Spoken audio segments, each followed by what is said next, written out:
They treated her like she didn't belong there, but no one realized the one man who owned the room had been watching her all along.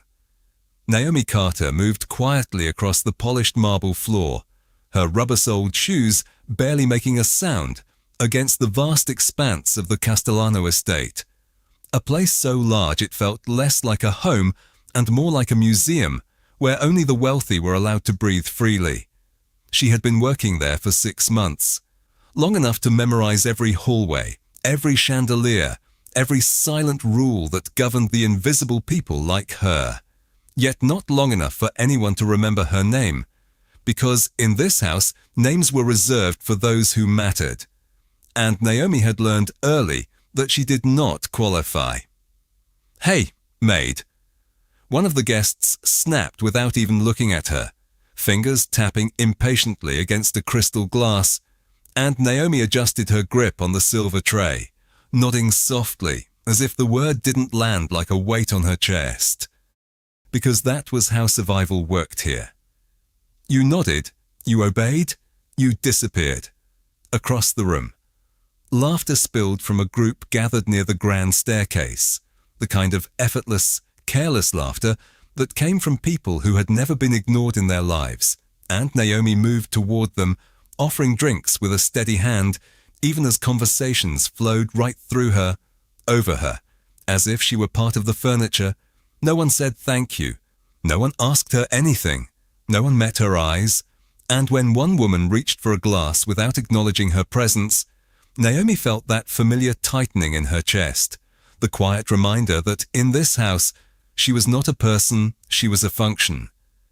Earlier that evening, the head house manager had handed her a temporary badge, the word staff printed in bold black letters where a name might have been, and Naomi had noticed, not for the first time, that everyone else had full identification, first and last names, departments, even titles, but hers was blank, as if even the system itself refused to record her existence.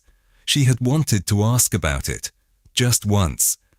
But questions were dangerous currency in a place like this, and Naomi had long ago decided that silence was safer than curiosity. The music shifted to something softer, strings echoing through the high ceilings, and Naomi stepped back into the shadows near the wall, waiting for the next signal, her posture straight, her expression neutral, her presence fading into the background where it belonged.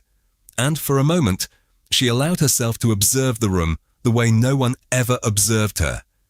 The tailored suits, the glittering dresses, the subtle exchanges of power hidden beneath polite smiles, and she wondered, not for the first time, what it would feel like to walk into a room and be seen immediately, to have someone say her name without hesitation, to exist without having to prove it. "You don't need to stand there." A voice cut through her thoughts, sharp and dismissive, and Naomi turned to see a man she didn't recognize, gesturing toward the door with casual authority, his expression already moving on from her, as if the conversation had never required her response. And for a second, she hesitated. Not because she didn't understand the order, but because something in his tone made it clear that he didn't believe she belonged inside these walls at all. Still, she nodded, lowering her gaze as she stepped aside. The movement practiced, automatic, a choreography of invisibility she had perfected over time.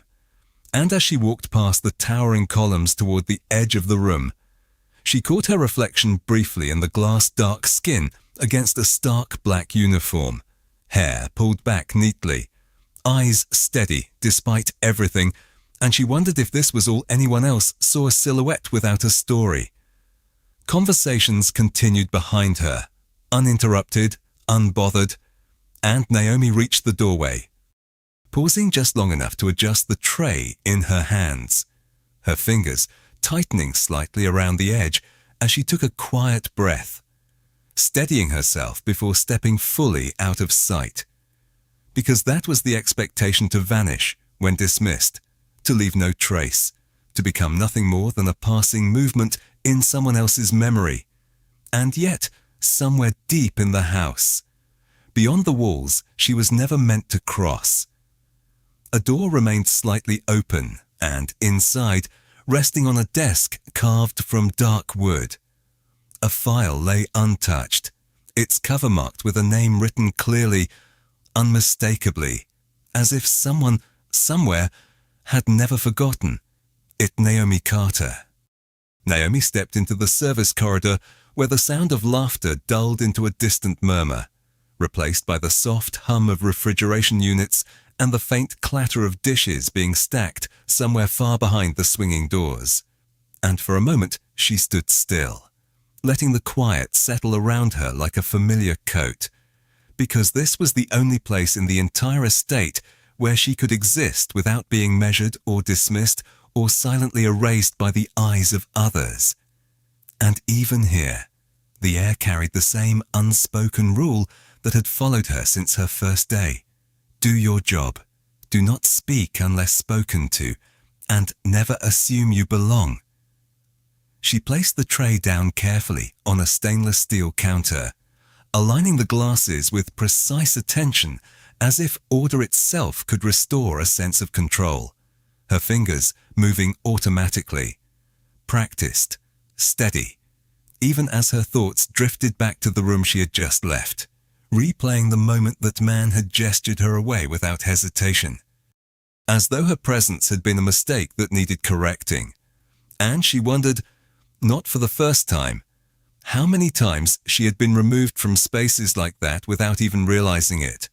How many times she had obeyed before the command was fully spoken, because invisibility was not just something imposed on her, it was something she had learned to perform.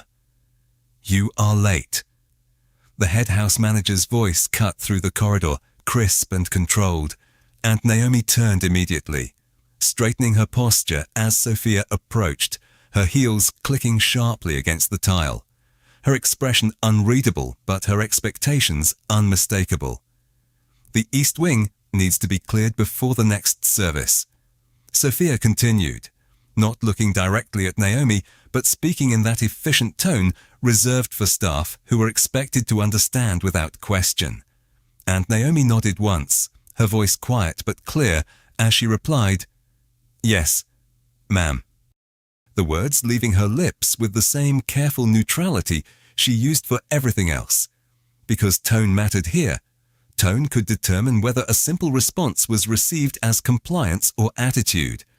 And Naomi had learned that the difference between those two outcomes could shape the rest of her day. Sophia paused for a fraction of a second, her gaze flicking briefly toward Naomi's badge, lingering just long enough to acknowledge its emptiness before moving on. And then she turned, already focused on the next task, the next instruction, the next piece of a system that functioned perfectly as long as no one questioned it. Naomi picked up the tray again and moved down the corridor, her steps measured, her mind quieting as she slipped back into routine. Because routine was safe. Routine did not ask her to think about what it meant to be unseen. And yet, as she turned the corner toward the East Wing, she caught sight of something that made her slow, just slightly. A door she had never seen open before standing ajar, the faint glow of warm light spilling into the hallway. And for a moment she hesitated, not out of curiosity but out of instinct, because every instinct she had developed in this house told her that doors like that were not meant for her, that whatever existed beyond them belonged to a world she was not invited to enter. Still, as she passed by, her eyes flickered toward the opening, just long enough to register the outline of a desk, the edge of a chair, and something resting on the surface that caught the light in a way that felt deliberate, intentional, as if it had been placed there to be seen. And before she could stop herself, before caution could fully take hold, she slowed just enough to look again, her breath catching almost imperceptibly as she recognized the shape of a file, the kind used for personnel records, its cover slightly worn but clearly labeled. And though she could not see the full text from where she stood, something about it felt familiar in a way she could not explain, as if a part of her had already memorized what it contained without ever having read it. A voice echoed faintly from somewhere deeper in the house, low and controlled, not loud, but carrying a weight that seemed to travel through walls and into the space around her. And Naomi straightened immediately, her body reacting before her mind could process why, because even without seeing him, she knew who that voice belonged to. Everyone in the estate did. The man whose presence shaped every rule, every silence, every unspoken boundary that defined their world. And for a brief second, she felt something shift inside her. Not fear exactly, but awareness. The kind that comes when you realize that someone who has never acknowledged you might already know more than you think. Naomi lowered her gaze and continued walking. The tray steady in her hands, her expression composed, but the image of that open door, that file, and that name she almost recognized lingered in her mind. Quiet but persistent, like a question waiting for the right moment to be answered. Naomi moved through the East Wing with the same quiet precision she had mastered over months of working in the estate, her presence blending into the background as she cleared tables, adjusted linens, and restored order to spaces that would soon be filled again with voices that never noticed her. And yet something felt different now, not in the way the house operated, but in the way her mind refused to settle, because that door, that file, that almost recognized name lingered in her thoughts like a shadow that would not fade. And she found herself replaying the brief glimpse over and over again, questioning whether she had imagined it, whether her mind had filled in something that was never truly there, because it did not make sense. Nothing about it made sense, not in a place where her existence had been reduced to a function without identity. She reached for a glass at the edge of a table, her fingers steady even as her thoughts drifted, and that was when she heard it again. That voice, low and controlled, carrying through the hallway with a quiet authority that seemed to shift the air itself. And this time it was closer, not distant, not muffled by walls, but present, approaching. And Naomi felt her posture adjust instinctively, her shoulders straightening, her movements becoming even more deliberate because everyone in the house knew what it meant when he was near, even if they never spoke about it, even if his presence was more often felt than seen. The footsteps were measured, unhurried, each one landing with a certainty that did not need to announce itself. And as the sound drew nearer, the atmosphere around her changed in a way that was subtle but undeniable. Conversations in the adjacent room softened, movements slowed, and even the faint clinking of glass seemed to quiet, as if the house itself recognized the shift in power. Naomi did not look up immediately, because looking up was not her place, because attention was not something she was meant to seek, but she could feel it, the presence just beyond her peripheral vision, and for a moment, time seemed to stretch, the seconds elongating into something heavier, something charged with a tension she could not fully explain. "Why is this section not cleared yet?" the voice asked. Not raised, not harsh, but precise, directed. And Naomi felt the question land in the space around her like a stone dropped into still water, rippling outward, and before she could respond, before she could even decide if the question was meant for her, another voice answered quickly, eager, almost too eager. "We are handling it, sir. Just a minor delay." And Naomi recognized the tone immediately, the kind that carried both respect and fear, the kind that belonged to someone who understood exactly who they were speaking to. She kept her gaze lowered, her hands continuing their work, because stopping would draw attention. And attention was something she had learned to avoid at all costs. But then the footsteps stopped, not moving past her as she expected, not continuing down the hall, but pausing, right there, close enough that she could feel the shift in air, close enough that the silence became something tangible, pressing in around her. For a brief second, Naomi considered stepping aside, making herself even smaller, even less noticeable. But something held her in place, something she could not name. And slowly, carefully, she adjusted the tray in her hands, her fingers tightening just slightly as she focused on the simple act of balance. Because balance was something she could control, something that did not depend on anyone else's recognition or dismissal. And yet, despite her efforts to remain invisible, she became aware of something else, something unexpected, the distinct sensation of being observed, not in the passing, indifferent way she had grown used to, but in a way that felt intentional, deliberate, as if someone was truly looking at her, seeing her, and the unfamiliarity of that sensation sent a quiet ripple through her composure. "How long has she been working here?" the voice asked, softer now, but no less commanding. And Naomi's breath caught almost imperceptibly, because the question was unmistakably about her. There was no one else close enough, no one else whose presence fit the context. And for a moment, the world seemed to narrow, the edges of the room fading as her awareness sharpened around that single point, that single question. And she waited, not daring to move, not daring to speak, because this was not her moment to answer. This was not her place. And yet the silence that followed stretched longer than expected, filled with something unspoken, something that carried a weight she could not yet understand. Until finally, another voice responded, hesitant this time, uncertain. "I believe she is new, sir, temporary staff." And the words settled into the air with a quiet finality that Naomi had heard before. Words that reduced her to something replaceable, something without history or permanence, something that could be dismissed without consequence. The silence that followed was different now, heavier, more deliberate, and Naomi felt it settle around her like a question waiting to be answered.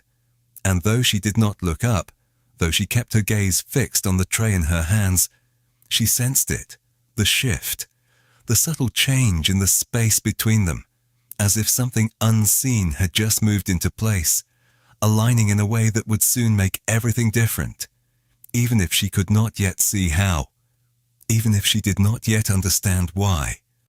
The air did not move. Not a single breath seemed to escape the room as the silence stretched, thick and deliberate, and Naomi felt it settle against her skin in a way that made every small movement feel amplified, every shift of her fingers against the tray echo louder than it should have. And still she did not look up, because looking up meant stepping into something she did not understand, something she had spent months avoiding. But the presence in front of her did not move either, did not pass by as expected, did not dismiss her existence the way everyone else did. And that was what made it different, what made it unsettling in a way she could not immediately explain. The man who had answered before cleared his throat softly, as if the weight of the moment had begun to press on him as well. And Naomi could hear the subtle change in his posture, even without seeing it. The slight shift that came when someone realized they might have said the wrong thing. "Temporary staff, sir?" He repeated, quieter this time, as though lowering his voice might soften the impact of the words. But the words had already settled, already defined her in the simplest, smallest way possible. And Naomi braced herself for what usually followed, a dismissal, a correction, a movement that would erase her from the space entirely. Instead, there was nothing, no immediate response, no quick decision, just a pause that felt intentional, measured, as if the silence itself was part of the answer. And then, slowly, the footsteps shifted, not away from her but closer, just one step, subtle but unmistakable. And Naomi felt her breath catch before she could stop it, her body reacting before her mind could form a reason. Because proximity like that was rare. Proximity meant attention, and attention had never belonged to her in this house. Her grip tightened slightly around the tray, not enough to draw notice, but enough to ground herself. To remind herself that she was still in control of something, even if it was just the steady balance of glass and metal in her hands. And for a moment, she focused on that, on the familiar weight, on the simple certainty of it, because everything else in that moment felt uncertain, undefined, as if something was about to shift in a way she could not yet see. "Is that so?" the voice said at last, quiet, almost thoughtful, but carrying a weight that made the words feel heavier than they should have. And Naomi felt the question behind the statement, the subtle challenge embedded within it, not directed at her, but at the assumption that had just been made, the assumption that she was temporary, insignificant, forgettable. And for the first time since she had stepped into the hallway, Naomi felt something else stir beneath her practiced composure, something small but undeniable, a flicker of awareness that this moment was not unfolding the way it usually did. The man beside them shifted again, uncertainty now evident in the way his voice returned, hesitant, searching for the right response. "Yes, sir. She is not listed among the primary staff records." And Naomi heard the words as if from a distance, because something in the air had changed, something that had nothing to do with records or lists or temporary assignments, something that felt deeper, more personal, even if she could not yet understand why. Another pause followed, longer this time, and Naomi became acutely aware of the quiet around them, the way the entire corridor seemed to hold its breath, as if waiting for something that had not yet been spoken. And then, without warning, the question came again, softer now, but unmistakably direct. And yet she knows the layout better than most. And this time there was no confusion about who he was speaking about, no room for misinterpretation, because the observation was specific, precise, rooted in something that could only come from watching, from noticing details that others overlooked. Naomi felt her heartbeat shift, not faster, not louder, but different, as if it had found a new rhythm. And for a moment she wondered how long he had been paying attention, how many times he had seen her move through the house without realizing it, how many moments she had thought she was invisible when she was not. And the thought unsettled her in a way she could not fully explain, because invisibility had been her shield, her protection. And the idea that it might not have been complete, that someone might have seen through it, changed something fundamental in the way she understood her place here. She kept her gaze lowered, her posture steady, but inside, something had shifted, something that would not easily return to what it had been before. The silence returned once more, but this time it was not empty. It was filled with something unspoken, something waiting. And Naomi felt it settle between them, a space that demanded acknowledgment even without words. And though she did not move, did not speak, she knew, with a certainty that came from somewhere deeper than logic, that whatever came next would not be the same as everything that had come before, that the line between being unseen and being recognized had already begun to blur, even if no one else in the room had noticed it yet. The silence did not break all at once. It shifted, slowly, like a room adjusting to a truth no one had prepared for, and Naomi could feel it in the way the air settled differently around her, in the way no one rushed to speak, no one stepped in to fill the space with the usual noise of authority and explanation, because something about this moment did not belong to routine anymore. And even those who had spent years navigating this house seemed unsure of how to respond. Naomi remained still, her eyes lowered, her posture steady, but inside there was a quiet tension building. Not fear, not exactly, but awareness, the kind that comes when something familiar begins to change without warning. And she held onto the tray in her hands as if it were the only constant left, the only thing that had not shifted in the last few seconds. Another step forward, soft but deliberate, and now there was no distance between them that could be ignored, no space left for assumptions to hide behind. And though Naomi still did not look up, she could sense it clearly, the weight of his presence directed at her, not past her, not through her, but at her. And it was such a rare sensation that it almost felt unfamiliar, like hearing a sound you had forgotten existed. The man beside them shifted again, his uncertainty now fully visible in the slight tremor of his voice as he tried once more to clarify, to restore order to a moment that had slipped beyond his control. "Sir, if there is an issue, I can have her reassigned immediately." And the offer hung in the air, an attempt to resolve what he perceived as a problem, to return Naomi to the place she had always occupied, out of sight, out of question, out of consideration. But the response did not come in the form anyone expected. There was no approval, no dismissal, just a pause that felt longer than the others, heavier, as if something deeper was being weighed, something that did not fit within the simple categories of staff and status. And then, quietly, almost too quietly, the voice spoke again, not to the man, not to the room, but directly into the space where Naomi stood. No, a single word, calm and unhurried, but carrying a finality that needed no repetition, and the effect was immediate, not loud, not dramatic, but undeniable, because in a place where power was often expressed through control, restraint like that held its own kind of authority. Naomi felt it before she understood it, the shift, the subtle realignment of attention. And for a moment, her breath caught again, not because of the word itself, but because of what it meant, because for the first time since she had entered this house, a decision had been made that did not erase her presence, that did not reduce her to something temporary or replaceable, and the realization settled into her slowly, like something fragile that could not yet be fully trusted. "She stays."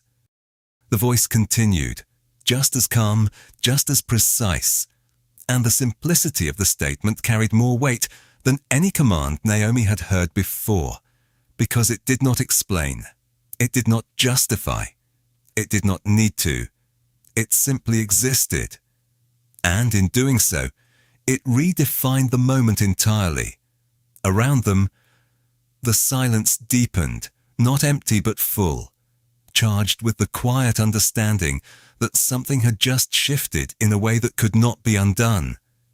And Naomi felt the awareness ripple outward, the subtle change in how the space held her, how the air itself seemed to acknowledge her presence in a way it had not before.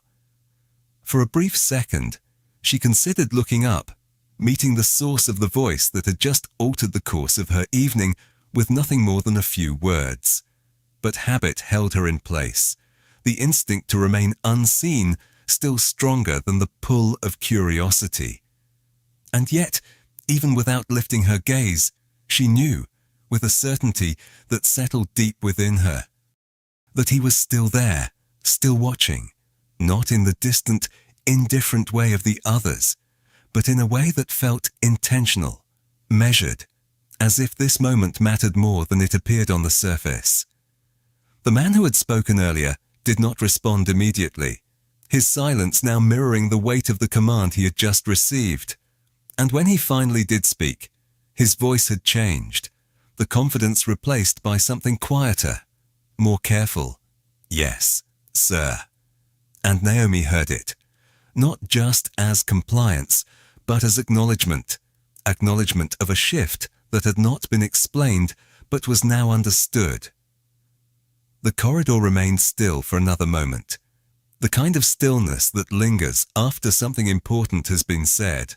And then, gradually, the world began to move again, footsteps resuming, distant conversations returning, the house continuing its rhythm as if nothing had changed, and yet everything had, because Naomi was still standing there, still holding the tray, still exactly where she had been before, and yet no longer entirely invisible, no longer entirely unrecognized, and somewhere in the quiet space between what had been and what was beginning, a line had been crossed, not with force, not with spectacle, but with something far more powerful, something that did not need to be repeated to be remembered.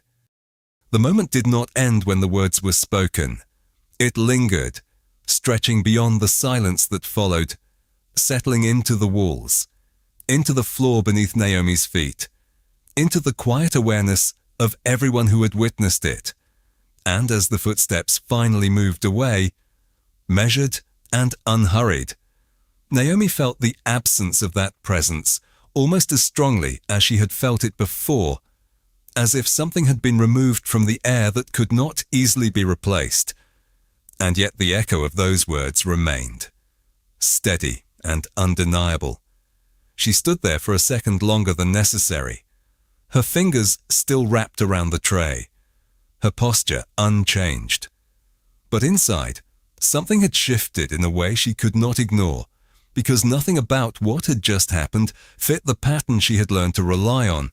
Nothing about it aligned with the rules that had defined her place in this house for the past 6 months. "You heard him," the man who had spoken earlier said quietly, his tone no longer dismissive, but careful, almost restrained, and Naomi nodded once, still not lifting her gaze, because even now, even after everything, habit guided her movements.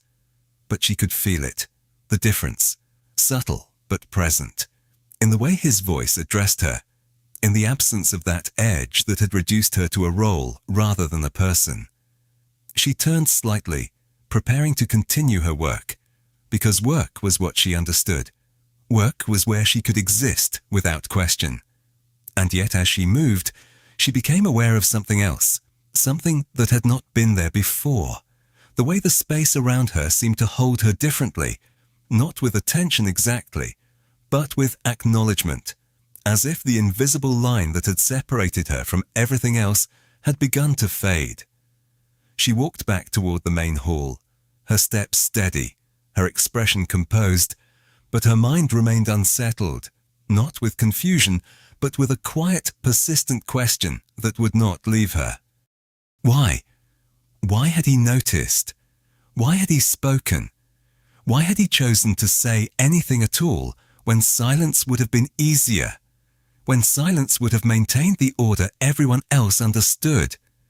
And the more she considered it, the less sense it made, because nothing in her experience had prepared her for a moment like that.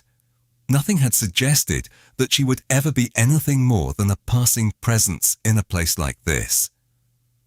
As she re-entered the main hall, the sounds of conversation returned, softer now, more measured, and Naomi moved through the room with the same practiced grace as before, offering drinks, clearing glasses, maintaining the rhythm of service. But this time, there was a difference, not in what she did, but in how it was received, because where before hands had reached for glasses without acknowledgment, now there was a pause, brief but noticeable, a moment where eyes lingered just a fraction longer than before, as if something in their perception had shifted without their full understanding. One guest hesitated before speaking, then simply said, "Thank you." The words quiet, almost uncertain, and Naomi felt them land differently than they should have, not because of their volume, but because of their existence, because in 6 months she had rarely heard them at all. She continued moving, her focus steady, but the change followed her, subtle, understated, yet impossible to ignore. And though no one openly addressed what had happened, though no explanation was given, the effect remained, shaping the space in ways that could not be undone by simply returning to routine. Naomi reached the edge of the room, setting down an empty glass, and for a brief moment, her reflection caught in the polished surface of a nearby mirror, and she paused, just for a second, Not long enough to draw attention, but long enough to see herself clearly, not as a shadow passing through someone else's world, but as something more defined, something that existed beyond the role she had been given. And the realization was quiet, almost fragile, but it was there, undeniable. Somewhere deeper in the house, a door closed softly, the sound distant but distinct. And Naomi felt it again.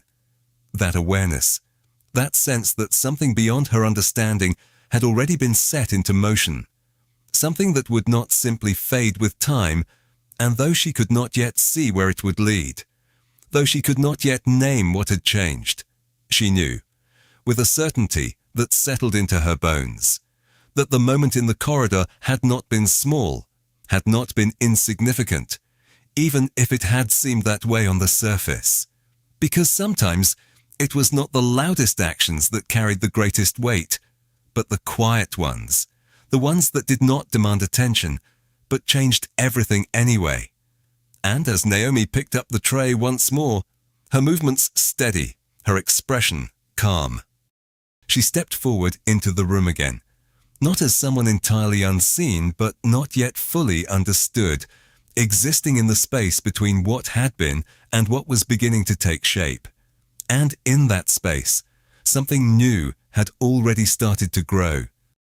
The rhythm of the evening continued, but it no longer felt the same. Not to Naomi, not to the space that now seemed to recognize her presence in ways it had not before. And though no one spoke directly about what had happened, though no announcement had been made, the shift lingered in the smallest details, in the pauses between words, in the way people adjusted their tone without realizing it. And Naomi moved through it all with the same steady precision, her hands sure, her steps quiet, yet her awareness sharper than it had ever been, because once something changes, even slightly, it becomes impossible to return to complete unawareness.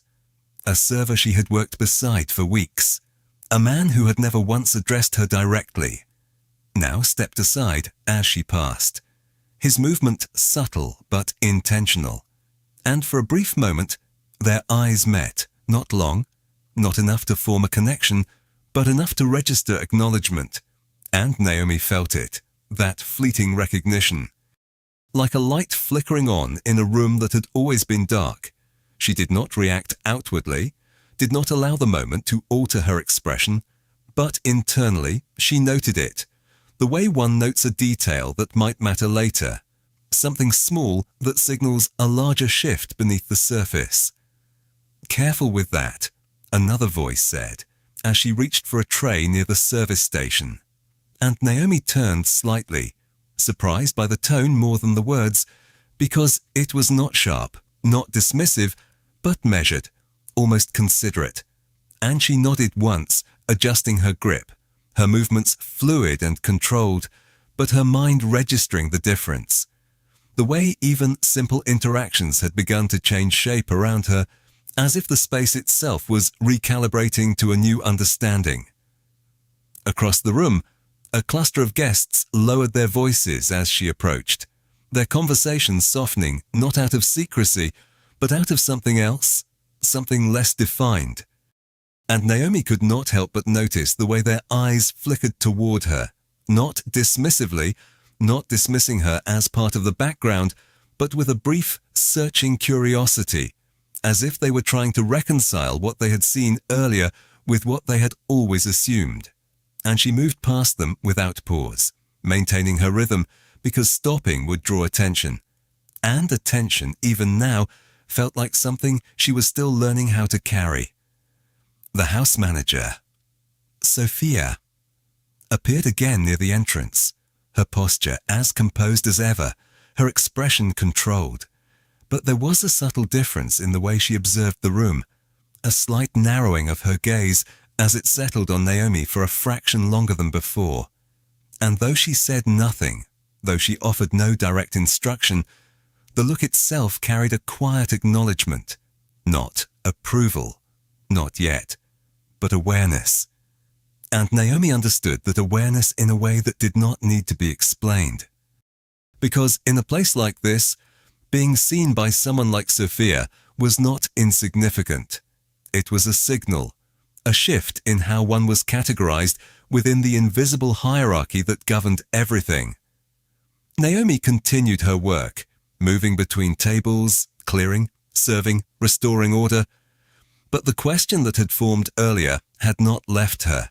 It had only deepened, growing more complex with each passing moment, because the more she observed the changes around her, the more she realized that this was not simply about a single decision, a single word spoken in a hallway. It was about something larger, something that had been set into motion before she even understood it, and the memory of that open door returned to her mind. The file she had glimpsed, the name she had almost recognized, and for the first time, she allowed herself to consider the possibility that the moment in the corridor had not been spontaneous, not entirely. That it might have been connected to something she had not yet seen. As she reached the far side of the room, she paused briefly near a window, the glass reflecting the soft glow of chandeliers behind her, and for a second, she allowed herself to look, not at the guests, not at the staff, but at the reflection of the room itself, the layers of movement, of power, of quiet observation, and within that reflection, she saw herself again. Still dressed the same, still holding the same tray, still standing in the same place she had been standing for months. And yet something about the image had changed, something subtle but undeniable, as if the outline of who she was within this space had become slightly more defined. A door opened somewhere behind her, the sound quiet but distinct, and Naomi felt it immediately, that familiar shift in the air, the kind that signaled his presence before he even entered the room. And though she did not turn, though she kept her focus on the task in front of her, she could sense it, the way the energy in the room adjusted, the way conversations softened, the way attention subtly redirected, and this time, she did not feel the same instinct to disappear. Not entirely, because something within her had already begun to change, something that could not be undone by habit alone. She moved forward again, steady, composed, but no longer entirely invisible, carrying with her the quiet weight of a moment that had altered the way she existed within these walls. And though no one spoke of it, though no explanation had been given, the effect remained, woven into the fabric of the evening, shaping every interaction in ways that would continue long after the night had ended. And as Naomi stepped into the flow of the room once more, she understood, perhaps for the first time, that being seen, even once, even in silence, had the power to change everything. The presence behind her did not announce itself with sound, it did not demand attention, but it altered the room all the same, like a current shifting beneath still water. And Naomi felt it before she turned, before she even allowed herself to acknowledge it, because awareness had become something she could not turn off anymore, not after what had already happened. And as she placed the last glass on the tray, aligning it with careful precision, she became conscious of the silence that followed her movement. Not complete silence, but a thinning of noise, a subtle recalibration that seemed to ripple outward from where she stood. She did not look immediately, because she had learned that timing mattered, that looking too quickly could reveal more than she intended. But when she finally did, just slightly, just enough to register the space around her, she saw it, the shift in posture, the way people adjusted, the way attention bent toward a single point without fully committing to it. And at the center of that shift stood Adrian Cole, composed, still, his presence neither forced nor hidden, simply existing with a certainty that made everything else seem less defined by comparison.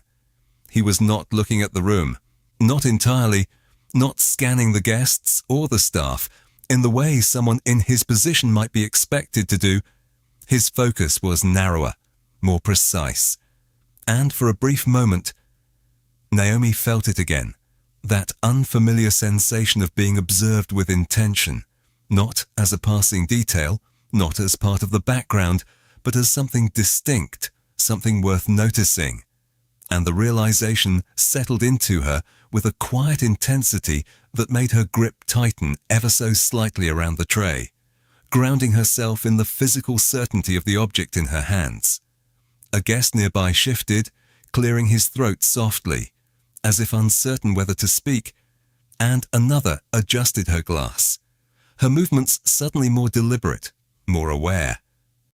And Naomi understood then that it was not just her who felt the change, it was the entire room, responding in subtle, unspoken ways to a moment that had not been formally acknowledged but could not be ignored. She turned slightly, preparing to move past, to continue her work, because movement was still her role, still her anchor.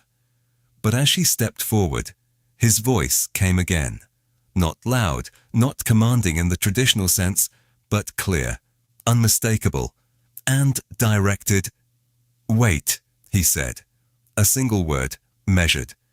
And Naomi stopped before she could think, her body responding instinctively, her breath catching just enough to remind her that this moment was not like the others. And for a fraction of a second, the entire room seemed to pause with her, as if time itself had hesitated to see what would happen next.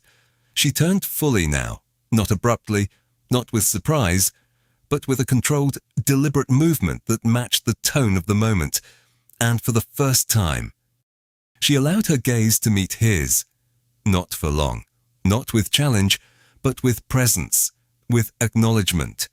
And in that brief exchange, something passed between them that did not need words to be understood. He studied her for a moment, not in a way that felt invasive, not with the detached curiosity she had come to expect from others, but with a quiet recognition that seemed to reach beyond the surface, as if he were confirming something he already knew rather than discovering it for the first time. And then, without raising his voice, without shifting his posture, he spoke again, his tone steady, certain, carrying the same quiet authority that had reshaped the evening before. "Naomi Carter," he said, her name spoken clearly, fully, without hesitation, without question, and the effect was immediate, not explosive, not dramatic, but profound. Because in a room where she had been reduced to titles and assumptions, to maid and staff, hearing her name spoken like that, without explanation, without qualification, changed something fundamental in the space around her. Naomi felt it in the way her breath steadied, in the way her posture held, in the way the sound of her own name seemed to anchor her in a reality she had almost forgotten was possible. And for a moment, everything else faded, the conversations, the movement, the quiet judgments that had defined her place here, leaving only the simple, undeniable truth of recognition. No one spoke immediately. No one moved to interrupt, because the weight of that moment did not allow for casual reaction. And Naomi could sense it, the way the room absorbed what had just happened, the way every person present recalibrated their understanding without needing it to be explained. Because power, when expressed like that, did not require elaboration. It simply redefined the terms of the space it occupied. Adrian did not continue, did not add to the statement, because he did not need to. The name itself was enough. The acknowledgment itself carried more weight than any instruction could have. And after a brief pause, he inclined his head slightly, a gesture so small it might have gone unnoticed in any other context. But here, in this moment, it felt significant, deliberate, as if it marked the completion of something that had begun long before Naomi understood it. She nodded once, her response quiet but steady. And then, without rushing, without breaking the composure she had maintained all evening, she turned and continued her work, the tray still balanced in her hands, her movements unchanged on the surface. But beneath that surface, something had settled into place, something that would not shift back, something that would remain long after the night had ended. Because being seen once, truly seen, had altered the way she existed within these walls. And as the room slowly resumed its rhythm, the echo of her name lingered, not in sound, but in meaning, shaping every glance, every interaction, every unspoken understanding that followed. And in that quiet, undeniable shift, the line between who she had been and who she was becoming finally came into focus. The room did not return to what it had been, not fully, not even as the music resumed and conversations carefully found their rhythm again, because something had shifted beneath the surface, something that could not be undone by simply continuing as before. And Naomi felt it in every step she took, in every glance that followed her just a fraction longer than it used to, in every subtle pause that now existed where there had once been indifference. She moved through the space with the same steady composure, her tray balanced, her posture aligned with the discipline she had carried for months. But inside, there was a quiet clarity forming, not loud, not overwhelming, but certain, like a truth that had always been there waiting to be acknowledged. A guest reached for a glass and this time, deliberately, looked at her before speaking. "Thank you." The words simple but carried with intention, and Naomi inclined her head slightly, her response measured, her expression unchanged. Yet the exchange lingered, not because it was extraordinary, but because it was no longer absent, and in a place where absence had defined her existence. Even the smallest acknowledgment felt like a shift in gravity. Nearby, another staff member adjusted his position to give her space without being asked, his movements careful, respectful in a way that had not been present before, and Naomi recognized it immediately, the ripple effect of a moment that had not been explained but had been understood by everyone who had witnessed it. Across the room, Sophia stood near the entrance, observing, her gaze sharp but thoughtful, and when her eyes met Naomi's for a brief second, there was no dismissal there, no silent correction, only a quiet assessment that held something new within it, something closer to recognition than authority. And Naomi held that look for just a moment before continuing, because she understood that in a house like this, change did not arrive loudly.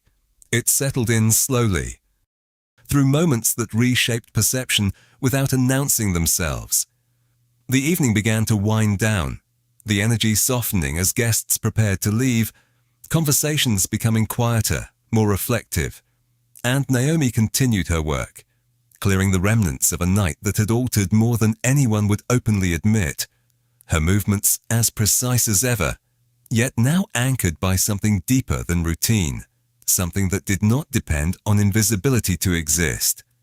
She passed by the corridor once more, the same one where everything had shifted, and for a brief second, her eyes flickered toward that door again, the one that had been slightly open earlier, but now it was closed, the light no longer spilling into the hallway, and yet she knew, without needing to see it again, that what she had glimpsed had been real, that her name had been there long before it had been spoken aloud. As she finished her final task, placing the last glass in its place, she allowed herself one small pause. Just a moment to stand still, to breathe, to feel the weight of the evening settle into something she could carry forward. And in that moment, she understood that nothing about her role had changed on the surface. She was still a maid, still part of the staff, still moving within the same walls under the same expectations. But beneath that, something fundamental had shifted, something that could not be undone by routine or silence, because she had been seen, truly seen, and that recognition had altered the way the world around her responded, even if no one spoke about it directly. Somewhere in the distance, a door opened and closed softly, the sound familiar now, and Naomi did not turn, did not seek it out, because she did not need to. She understood that some things did not require confirmation. They simply existed, shaping the space around them in quiet, undeniable ways. And as she stepped toward the exit, her path clear, her movements steady, she carried that understanding with her. Not as something fragile, but as something real, something earned not through demand or declaration, but through a moment of recognition that had changed everything without needing to say more than a name. And in a house built on power, where voices often rose to command attention, it was not the loudest words that endured, but the quiet ones, the ones spoken without force, without spectacle, the ones that reminded everyone in the room, even those who had forgotten, that dignity does not ask to be seen, but when it is recognized, it cannot be ignored.